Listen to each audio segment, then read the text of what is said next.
আজকে সরপুঁটি মাছ ভুনা করব। তার জন্য আমি কিছু সরপুঁটি মাছকে পরিষ্কার করে নিয়েছি। এখন চুলায় ভাজতে দিয়ে দিলাম।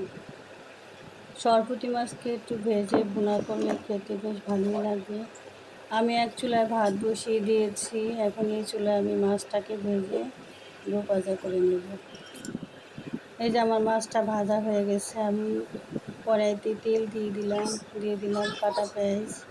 একটু পেঁয়াজটা হয়ে গেলে আমি 1 চামচ পেঁয়াজ বাটা, রসুন বাটা, আদা বাটা 1 চামচ করে দিয়ে দিলাম। আর দিয়ে দিলাম 1 চামচ করে হলুদ, মরিচ, লবণ দিয়ে দিলাম আধা চামচ। যেহেতু ভাজিতে দিয়েছি, ভাজার সময় ধনে গুঁড়া, জিরা গুঁড়া সব দিয়ে দিলাম। এখন সামান্য একটু পানি দিয়ে কষতে দেব।